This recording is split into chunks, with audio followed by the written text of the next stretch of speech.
Hello, friends. It's Miss Julie from Miss Julie's Virtual Preschool and Crafts, and I am here today to read a nice special story to you. All right, I hope you enjoy. All right. Title of this book is Flamingos First Christmas. Wow, that's exciting. Look at the flamingo. Yes, the title is Flamingos First Christmas. Let's see what happens.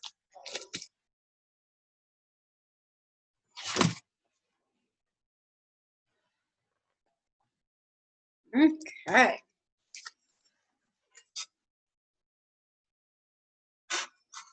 Wow. Look at that picture. Very exciting. Let's see what it says. On a warm December evening, right in the middle of dinner, Flamingo sensed a hum of excitement in the tropical garden air. All the other birds were head down, shoveling bugs off the lake's bottom. A flamingo hopped onto the wall of the garden and gazed across the bay to the glimmering towers of downtown Miami. Ooh! Look at the lights on the palm trees and the boats. Flamingo squawked on his flock. Red and green everywhere. What does it all mean?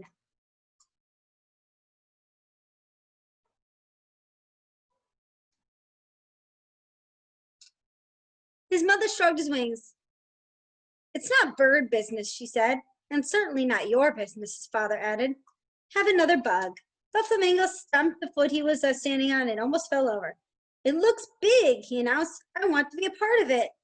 As soon as his parents dipped their heads back in the water, Flamingo bounded over the wall and away from the garden. He hitched a ride across the bay.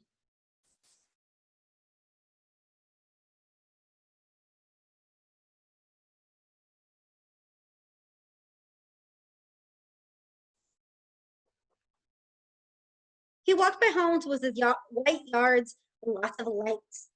He watched a flock of people singing and jingling bells. He approached a pair of flamingos sporting bright scarves. Why are you wearing red and green? He asked. They didn't answer. They didn't even move. So Flamingo strutted on. Some shoppers rolled by.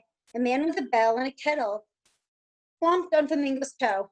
Sorry, my feathered friend. Step lively now or the Christmas rush will run you over. What's Christmas? But the bell drowned out the flamingo's honk.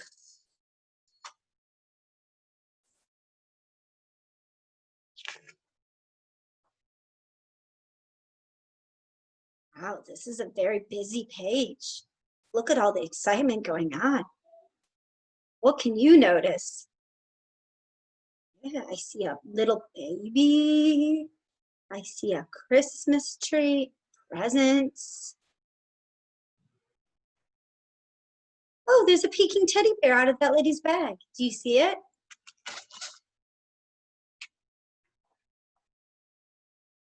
Whatever Christmas was, Flamingo found it thrilling. He had to know more.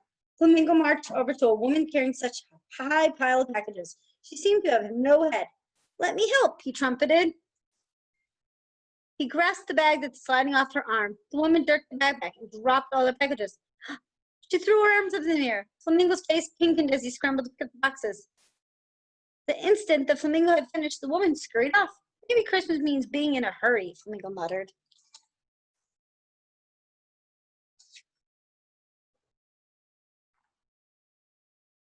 Then he spotted a long line of children and their parents. They weren't going anywhere fast. Flamingo hopped into their midst. A girl tapped him. Hey, no cuts. If you're here to see Santa, go to the end of the line. Who's Santa? Flamingo peeped. Ho, ho, ho, boomed a plump, white-haired man with a big beard. Sitting in the front of the line, over his shorts, he wore a fur-trimmed red jacket. And what do you want for Christmas? He asked, blowing his lap. Maybe Christmas means getting stuff from Santa. Flamingo must have a big job to do. Maybe Santa will need my help.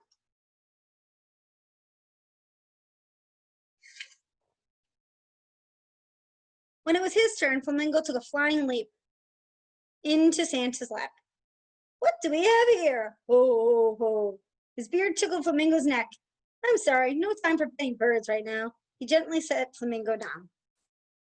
Flamingo trudged on down the street. He stopped to watch a door that spun in circles.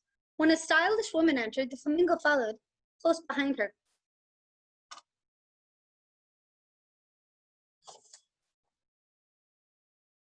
He found himself in a large, elegant room. In the corner, the flamingo spotted the most beautiful tree he had ever seen. Blue lights blinking in time, twinkling music drew him close. He stared and wondered at what hung on the glistening white branches. Birds!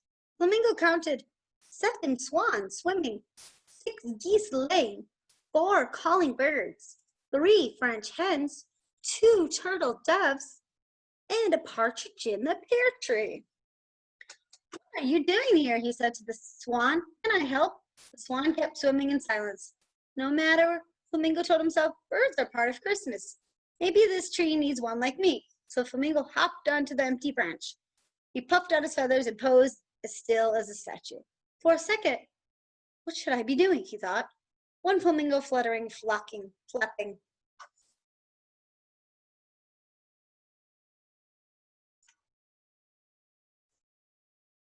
Suddenly, snap!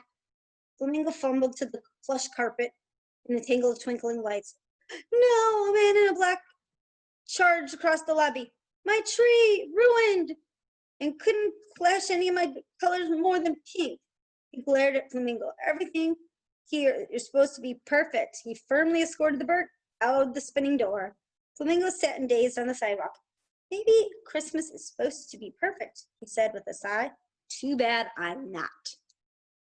He followed it into the yard of a big building with colored windows, and across on the top there were rows of people watching a curtain. Behind it, Flamingo spied more people dressed in funny robes. A cow and a donkey stood close by.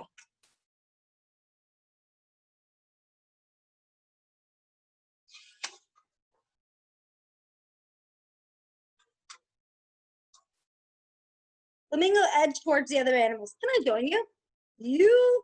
Cow mooed doubtfully. I never heard of a flamingo in a nativity play. A dove, maybe, but not a flamingo. Flamingo shuffled from foot to foot. What's a nativity play? Foolish Flamingo, Donkey sniffed. It's the story of the first Christmas, when Jesus was born. Who is Jesus? The bird asked. Quiet, the donkey whispered. They're starting again. A boy entered, tripping over his long robe. He pushed 3 sheep in front of him. Where is the special child the angel has told us of? He had the one who will bring us his great joy to the world. Wow, Flamingo gasped. The whole world? He craned his neck this way and that. Where's the special child?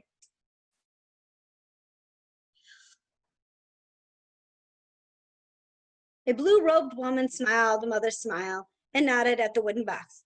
Jesus is here sleeping. A little baby, the flamingo cooed. Just then, 3 teenagers appeared, 2 boys and a girl. Flamingo was dazzled by their rich robes and glittering crowns. That's my big brother, came a proud whisper from the front row. He's a wise guy. The girl spoke. Greetings, Mary and Joseph. We have followed the baby star from afar, bearing great gifts. It's Christmas about giving gifts, Flamingo hunched his wings. Maybe I should have brought the baby a scarf or something. He tiptoed closer to speak what these wise people had brought. As the royals knelt down, one of the kings leaned forward to shoosh the flamingo. Crash! His crown rolled off his head and clanked across the wooden floor. They all looked shocked. What are they going to do? Bah, bah, bah, the sheep bleeped in the terror. They stamped out the stable and scattered in 3 different places. Help me, the shepherd boy called. These sheep don't know the city. Joseph dashed after one. The wise people tried another. The shepherd raced after the third. The cow moved, the donkey brayed, and the baby began to howl.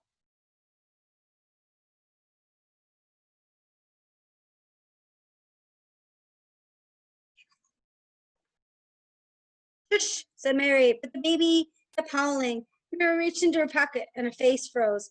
Where is Ducky? She whispered. She squeaked. The ducky always cheers her up. Flamingo fluttered to the mother and the child. I'm no duck, but maybe I'll do. He stretched his neck out in front of the small, dark child, and the baby gulped in the air and was suddenly quiet. Her tiny hand grasped the soft neck. Squeak, said the flamingo. Like a miracle, the baby laughed.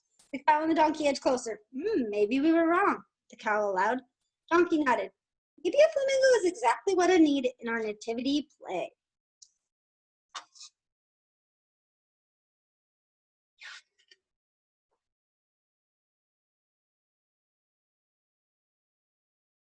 Joseph, the wise girl, and the shepherd herded the sheep safely back to the stable.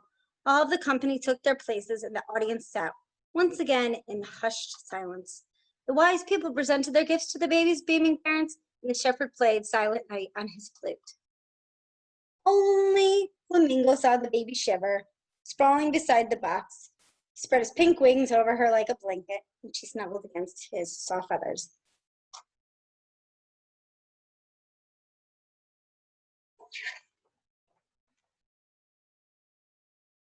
As the people and the animals joined singing Joy to the World under the stars of the sky, Flamingo felt a warm glow.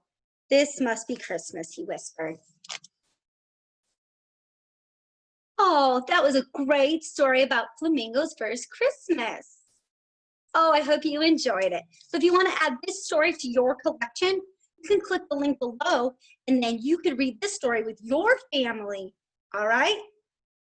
I hope you come back next time to hear another story or do another craft with Miss Julie's Virtual Preschool and Crafts.